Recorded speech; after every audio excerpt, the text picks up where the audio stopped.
juga bisa berkumpul dalam kegiatan diseminasi budaya positif di sekolah. Tak lupa saya ucapkan terima kasih kepada Bapak dan Ibu yang sudah berkenan hadir pada kegiatan diseminasi budaya positif di sekolah sebagai salah satu tugas pendidikan calon guru penggerak Angkatan 9 bersama saya Juwita Indrianasari dari SDN Otista.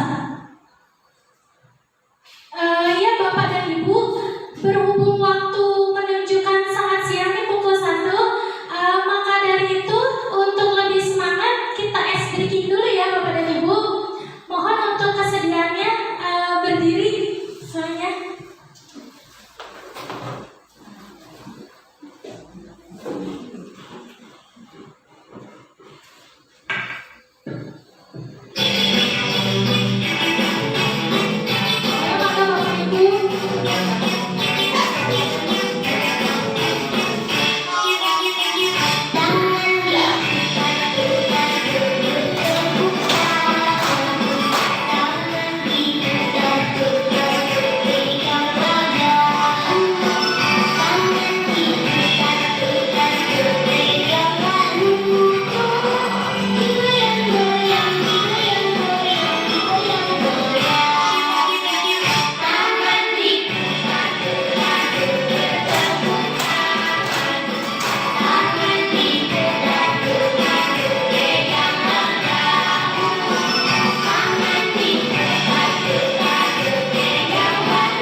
Terima kasih Bapak dan Ibu.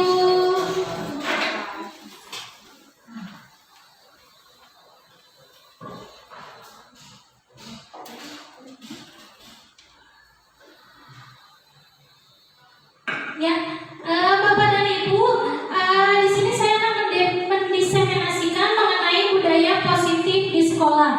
Nah, di sini ada tujuan pendidikan di mana menurut Ki Hajar Dewantara tujuan pendidikan adalah menuntun segala kodrat yang ada pada anak-anak agar mereka mencapai keselamatan dan kebahagiaan setinggi-tingginya, baik sebagai manusia maupun sebagai anggota masyarakat.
positif ya.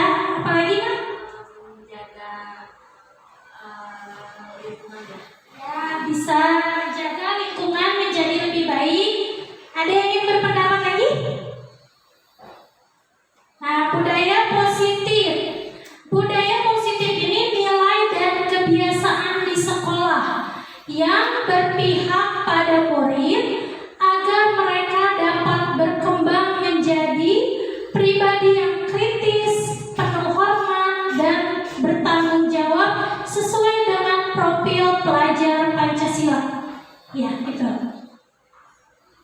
Lalu di sini konsep inti budaya positif. Yang pertama ada perubahan paradigma belajar. Yang kedua disiplin positif. Yang ketiga motivasi perilaku manusia. Yang keempat kebutuhan dasar. Yang kelima posisi kontrol restitusi. Yang keenam keyakinan kelas, serta yang ketujuh segitiga restitusi. Nah, di sini ada pembelajaran dengan paradigma baru. Dulu pembelajaran itu berpusat pada guru, di mana guru masih menggunakan pembelajaran dengan metode ceramah, sehingga hanya satu arah aja ya. Jadi siswa ngomong tidak aktif gitu. Nah, sehingga sekarang ini ada paradigma baru di mana pembelajaran ini berpusat pada murid. Ya, paradigma baru merupakan pembelajaran yang dirancang berdasarkan prinsip pembelajaran berdiferensiasi, sehingga para peserta didik belajar sesuai kebutuhannya dan perkembangannya untuk mewujudkan profil pelajar Pancasila. Bapak dan Ibu pasti sudah hafal. Ada berapa Bapak dan Ibu dimensi profil pelajar Pancasila? Ada 6 ya, diantaranya yaitu beriman dan bertakwa kepada Tuhan Yang Maha Esa. Lalu apa lagi Bapak dan Ibu? Beriman dan bertakwa pada Tuhan Yang Maha Esa, dan berakhlak mulia, mandiri, bergotong royong, berkebinekaan global, bernalar kritis dan kreatif. Ya, terima kasih kepada Bu Lilis ya. Itu profil pelajar Pancasila. Selanjutnya miskonsepsi teori kontrol. Ya, di sini kita menganggap bahwa kita bisa mengontrol murid. Nah, belum tentu. Nah, yang pertama ilustrasi guru mengontrol murid. Ya, seperti misalnya siswa terlambat datang ke sekolah. Kamu tidak boleh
universal atau nilai-nilai kebijakan yang baik dan memiliki motivasi intrinsik dalam perubahan perilaku ke arah yang lebih baik. Ya, jadi disiplin di sini bukan lebih kepada aturan dan hukuman ya Bapak dan Ibu.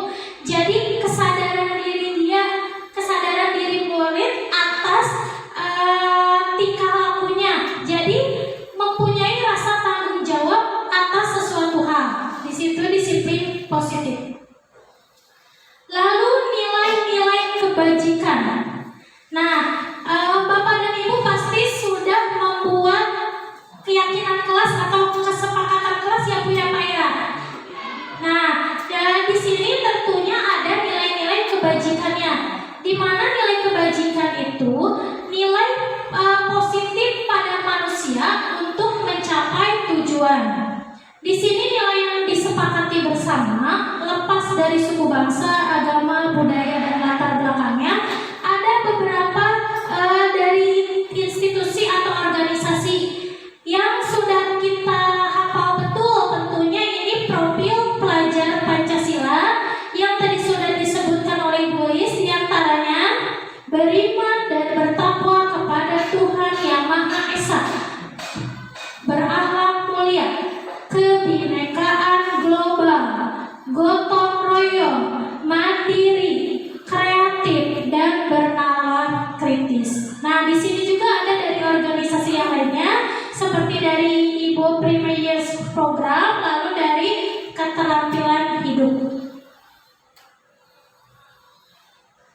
Nah, di sini ada motivasi perilaku manusia, di mana ada dua motivasi, yaitu motivasi eksternal yang berasal dari luar serta motivasi internal yang berasal dari dalam dirinya.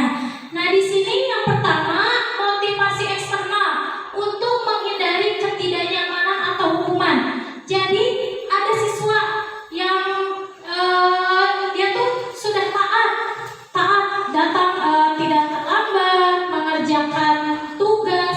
Itu ada juga karena takut pada hukuman, ketidaknyamanan di kelas. Jadi ngerjakan di rumah gitu. Jadi belum pada motivasi internalnya, masih pada motivasi eksternal. Lalu yang kedua, untuk mendapatkan imbalan atau penghargaan dari orang lain. Ya seperti reward gitu. Nanti dapat dari ibu guru loh, dapat beng-beng kalau misalnya saya mengerjakan tugas atau saya menjawab pertanyaan, dapat beng-beng loh gitu. Nah, tidak juga, itu masih mengharapkan imbalan. Boleh kita memberikan reward, tapi berupa kata-kata pujian gitu. Jadi bermanfaat, terkenang bagi siswa. Seperti anak saya, Mama, ibu guru tadi hanya dibilang pintar, padahal hanya pintar gitu ya kalau menurut kita hanya satu kata, tapi terkenang oleh murid. Oh, saya dibilang pintar oleh ibu guru, daripada sebagai ngasih kita beng-beng, oh makanan gitu ya. Jadi lebih terkenal itu rewardnya kata-kata pujian. Lalu selanjutnya itu internal. Jadi internal ini untuk menjadi orang yang mereka inginkan dan menghargai dirinya sendiri dengan nilai-nilai yang mereka percaya. Jadi dia sudah sadar, oh saya harus taat nih pada aturan. Nanti cita-cita saya tercapai untuk kedepannya. Jadi itu udah timbul dalam dirinya. Itu motivasi internal.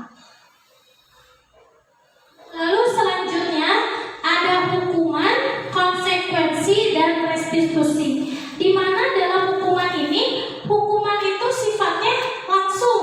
Jadi tidak ditentukan dulu sebelumnya. Nah, di sini hukuman itu tidak terencana atau tiba-tiba. Murid tidak tahu apa yang akan terjadi atau tidak dilibatkan, dan bersifat satu arah atau berupa hukuman fisik. Ya, seperti misalnya contohnya tidak mengerjakan PR. Yuk kamu ke lapangan sekarang, lari. Atau yuk kamu tangan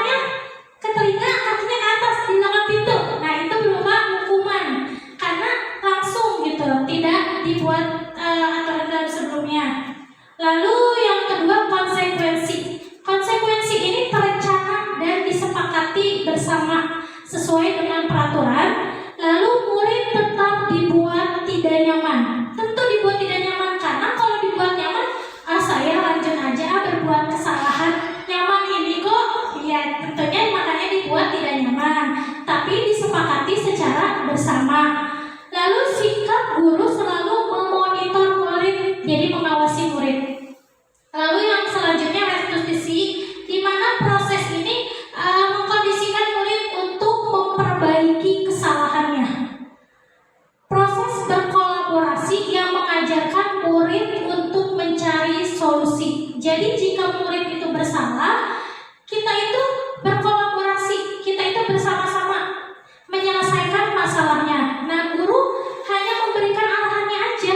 Jadi murid yang menentukan, oh Bu, solusinya seperti ini. Nah, kita arahkan. Itu yang dinamakan restitusi. Lalu Bapak dan Ibu kita tentukan ya. Nah, di sini yang mana hukuman, yang mana konsekuensi.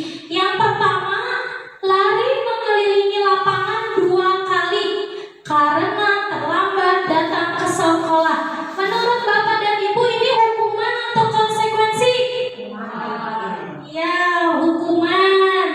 Lalu yang kedua, membersihkan coretan yang dibuat di meja oleh murid. Konsekuensi. Ya, lalu yang ketiga, murid diminta push up 10 kali karena tidak menggunakan masker. Ya, hukuman. Lalu yang keempat, menggantikan kertas teman yang dicoret. Iya, konsekuensi. Selanjutnya, berjemur di lapangan pukul 12 karena mengobrol dengan teman di kelas. Ini hukuman karena bersifat kepada anaknya. Ya, terima kasih Pak Ujang. Ya, bersifat hukuman ya karena langsung. Lalu selanjutnya, murid diminta buka sepatu sepanjang hari karena tidak menggunakan sepatu hitam. Hukuman ya. Lalu selanjutnya, berdiri di depan kelas dengan mengangkat kaki 1 karena tidak bisa menjawab pertanyaan dari guru. Iya, hukuman. Coba kita buktikan ya jawabannya. Hukuman, konsekuensi, hukuman, konsekuensi, hukuman, hukuman. Ya, tepuk tangan untuk kita semua. Iya, alhamdulillah. Membedakan ya Bapak dan Ibu kita semua antara hukuman dan konsekuensi. Lalu selanjutnya kebutuhan dasar manusia. Nah, kita sebagai guru dan murid tentunya memiliki kebutuhan dasar, ya. Apabila salah satu tidak dipenuhi, maka akan berjalan tidak baik, tidak sesuai aturan. Nah, di sini kebutuhan dasar manusia adalah segala sesuatu yang kita lakukan untuk mendapatkan apa yang kita inginkan. Seluruh tindakan yang kita lakukan memiliki tujuan tertentu, dan semua usaha terbaik yang kita lakukan adalah dalam rangka agar kebutuhan dasar kita terpenuhi dengan baik. Nah, kita lihat di sini apa saja ya kebutuhan dasar manusia. Ada 5. Yang pertama ada apa Bapak dan Ibu? Ya, bertahan hidup. Di sini diantaranya makanan, pakaian, tempat tinggal, dan keamanan serta kesehatan. Lalu yang kedua, kasih sayang dan rasa diterima. Di antaranya rasa diterima dan berbagi. Lalu yang ketiga itu penguasaan. Ya, penguasaan di sini harga diri, keinginan untuk dianggap, memimpin dan berprestasi. Lalu selanjutnya ada kebebasan, di mana mandiri, memiliki pilihan dan mencoba hal yang baru. Lalu yang kelima ada ya kesenangan, di mana ini bermain, humor, antusiasme dan tertawa. Ini yang harus dimiliki oleh manusia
kita bertanya kepada Doni, melakukan pendekatan, kira-kira apa yang dia pikirkan atau dia rasakan.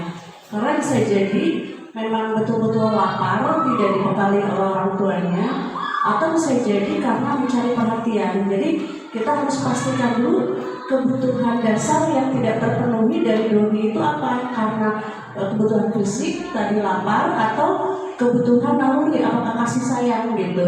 Kadang-kadang mungkin dibekelin atau sudah kenyang dibekali uang tapi cari perhatian, berarti di rumahnya kurang perhatian. Kalau misalnya lapar berarti nanti ada solusi kita kepada orang tuanya. Ketelitian kita mengeksplor penyebab masalah itu akan menemukan solusi yang tepat buat Doni. Baik, terima kasih Bu Iis ya. Kita telah kasus ini. Doni lapar, tidak bawa bekal dengan memaksa meminta bekal temannya, ataukah Doni ingin semata-mata ingin mendapatkan perhatian tadi atas kebutuhan dasar dia. Nah, di sini kasusnya tadi yang pertama ia lapar dan orang tuanya tidak membawakan bekal makan siang. Tadi termasuk kebutuhan dasar apa tuh kira-kira? Bertahan hidup. Lalu yang kedua, mengambil bekal temannya karena dia merasa senang temannya jadi memperhatikan dia, kasih sayang dan rasa diterima. Lalu yang ketiga, dia merasa hebat karena temannya jadi takut dengan dia dan menuruti keinginannya. Apa? Apa kira-kira tadi ini pilihannya? Bertahan hidup, kasih sayang, penguasaan. Apa? Penguasaan. Lalu dia merasa bosan dengan bekal makanan yang dibawa ibunya. Mungkin karena menunya itu terus. Apa kira-kira?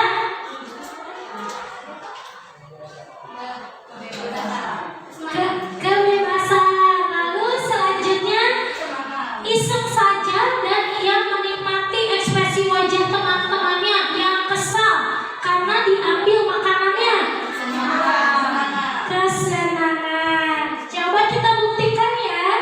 Jawabannya bertahan hidup, kasih sayang dan rasa diterima, penguasaan, kebebasan dan kesenangan. Ya, tepuk tangan untuk kita semua. Iya, good job banget. Ya. Lalu ada 5 posisi kontrol, ya. Yang pertama ada penghukum. Ya, ini sebagai guru nih posisi kontrol guru. Yang pertama ada penghukum, yang kedua ada pembuat merasa bersalah, yang ketiga ada teman, yang keempat ada pemantau, selanjutnya ada manajer. Di mana dalam hal ini penghukum. Penghukum itu apa ya? Kok guru jadi penghukum? Nah, penghukum di sini seorang penghukum bisa menggunakan hukuman fisik maupun verbal yang tadi sudah disampaikan. Misalnya anak-anak itu telinganya menarik telinga sendiri, kakinya ke atas, itu penghukum. Orang yang menjalani posisi penghukum ini senantiasa mengatakan bahwa sekolah memerlukan sistem atau alat yang dapat lebih menekankan murid-murid lebih dalam lagi.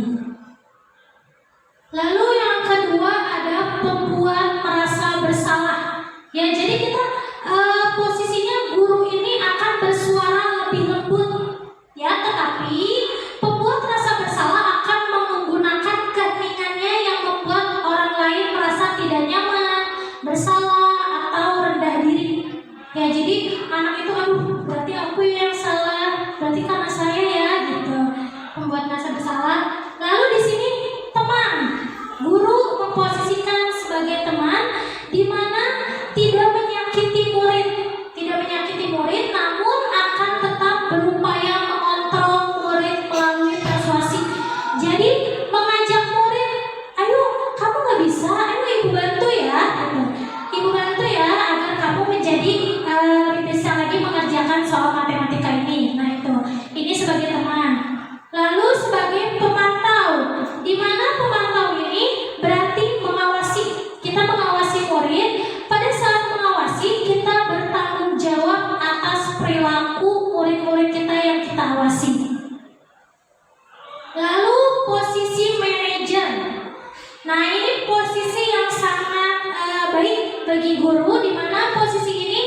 berbuat sesuatu bersama murid, mempersilahkan murid bertanggung jawab terhadap perilakunya, mendukung murid agar dapat menemukan solusi atas permasalahannya sendiri. Ya, jadi ketika kita menemukan permasalahan di kelas, kita tidak menghukum siswa, kita tidak membuat siswa itu merasa bersalah, tidak. Tapi sebaiknya kita tuh memanajerkan siswa. Oh ya, tidak apa-apa ya. Misalnya anak itu terlambat, oh ya, gak apa-apa kamu terlambat. Ibu juga pernah kok terlambat. Itu merupakan hal yang wajar, tapi tidak diulangi ya. Gitu. Nah, kita akan mencari siswa tersebut akan mencari solusi. Gimana cara kamu supaya tidak terlambat? Nah, atas dasar itu siswa akan berpikir. Insya Allah motivasi internalnya, motivasi dalam kesadaran dirinya akan tumbuh dengan lambat laun. Daripada kita menghukum siswa dengan menghukum pasti memang berubah, tapi dia itu berubah karena motivasi eksternalnya, karena takut, aku takut dihukum bu guru nih, aku harus berubah. Nanti ketika misalnya nih bu guru ke toilet, anak-anak kerjakan ya yang tadi sudah ibu jelaskan. Nah, anak-anak diam. Nah, ketika bu guru keluar, baru keluar pintu, baru jalan keluar sebentar, anak-anak ribut. Mengapa bisa seperti itu? Karena belum ada motivasi internalnya, belum ada motivasi dalam dirinya. Jadi anak tersebut itu taat ya karena takut dihukum oleh ibu guru. Nah, jadi kita sebagai murid, sebagai guru, sebaiknya memposisikan kita sebagai manajer. Tergantung bagaimana permasalahannya. Lalu di sini ada 5 contoh posisi kontrol, di mana yang pertama ini penghukum. Penghukum itu hormat pada bendera selama 1 jam. Nah, ini hukumannya. Lalu yang kedua, pembuat merasa bersalah. Berapa kali ibu guru harus memberitahu kamu? Kamu selalu mengecewakan ibu guru. Nah, itu jadi kita menyalahkan murid gitu. Lalu teman. Nah, kita ini guru dan murid posisi kontrolnya sebagai teman, di mana ayo dong ikuti aturan sekolah, tolong bantu ibu guru ya sekali ini, nanti kamu tidak boleh diulangi lagi. Jadi sifatnya itu kita membantu murid ya, seolah dengan teman.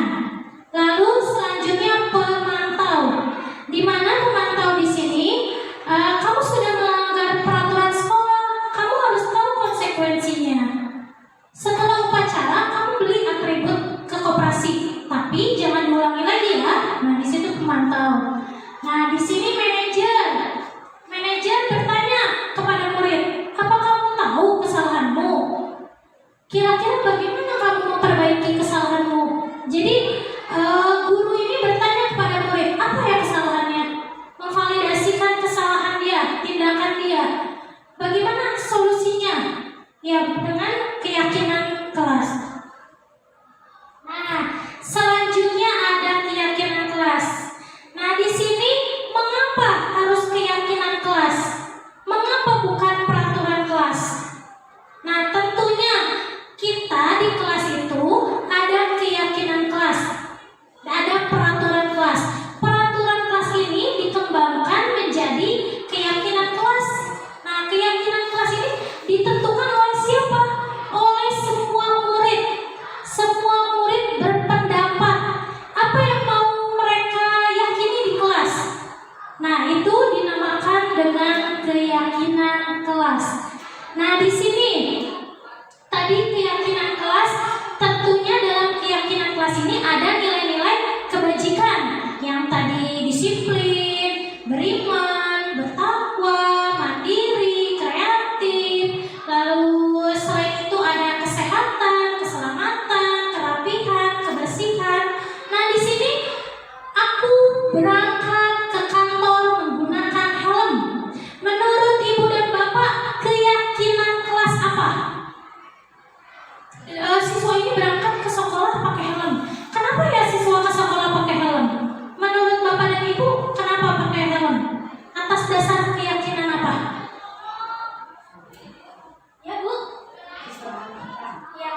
Betul sekali, keselamatan. Lalu yang kedua, dilarang merokok di sekolah. Atas dasar keyakinan kelas apa ini? Iya, betul sekali, kesehatan. Nah, di sini pembentukan keyakinan kelas. Sifatnya bagaimana pembentukan keyakinan kelas ini? Bersifat abstrak. Jadi bebas siswa berpendapat, ya ingin meyakini apa. Lalu yang kedua, dibuat dalam pernyataan positif. Jadi hal-hal yang baik-baik. Lalu sedikit saja agar mudah diingat. Jadi peraturan keyakinan kelasnya jangan sampai dalam satu kalimat itu sampai 3 baris, sampai siswa lupa apa ya keyakinan kelas kita ya. Aku lupa. Yang penting simple dan mudah diingat. Lalu yang selanjutnya sesuai dengan kondisi kelas sehingga mudah diterapkan.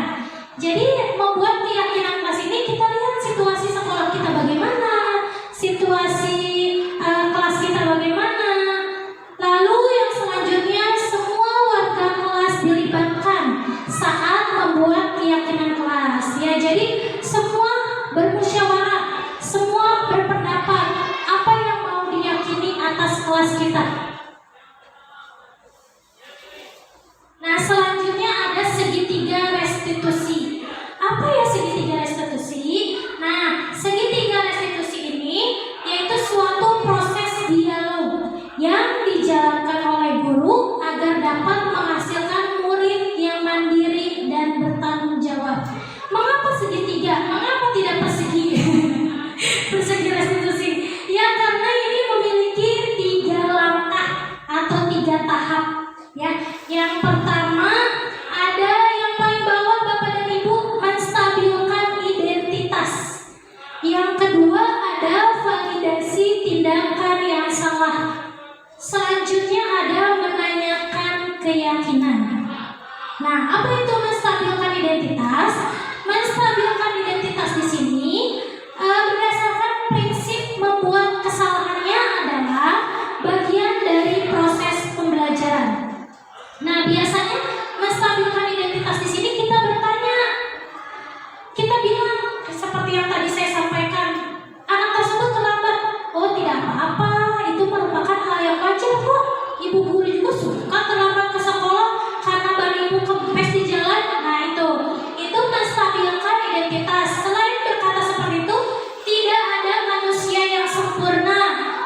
Selanjutnya, ibu dan bapak guru juga pernah kok melakukan hal itu. Selanjutnya, ibu dan bapak tidak mau mencari siapa yang salah, tapi ibu dan bapak ingin mencari solusi dari permasalahan ini. Lalu selanjutnya validasi tindakan yang salah, di mana dalam ini setiap perilaku berupaya memenuhi suatu kebutuhan tertentu. Nah, biasanya kita bertanya kepada siswa, kamu pasti punya alasan kan mengapa melakukan hal itu, seperti tadi terlambat. Kamu pasti punya alasan kan kenapa terlambat ke sekolah. Lalu selain itu, padahal kamu bisa melakukan hal yang lebih buruk dari ini ya. Lalu kamu melakukannya karena mempertahankan sesuatu yang penting bagimu. Nah, selanjutnya menanyakan keyakinan yang berhubungan dengan keyakinan kelas yang sudah tadi disepakati, yaitu pada dasarnya kita termotivasi secara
Ya Bapak dan Ibu, kita sudah melihat tayangan mengenai contoh penerapan segitiga restitusi.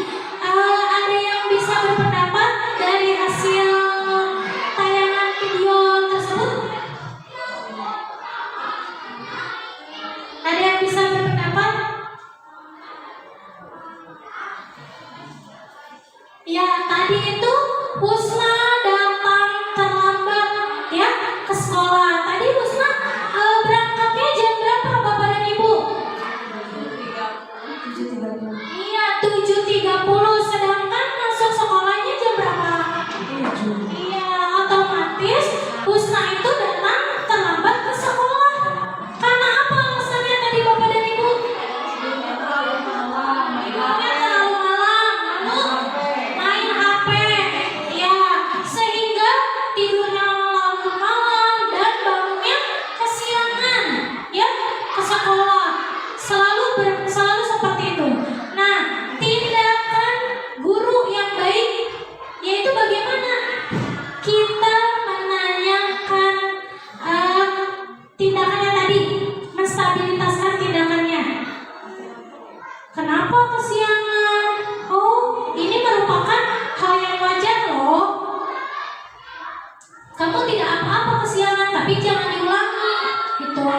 Lalu validasi tindakan.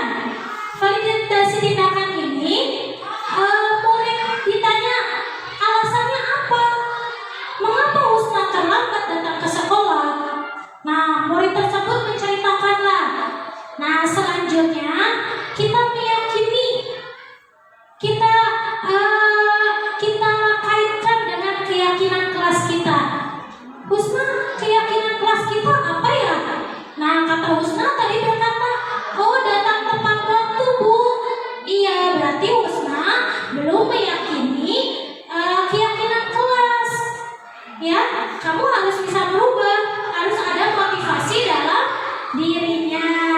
Nah, itu mengenai segitiga restitusi.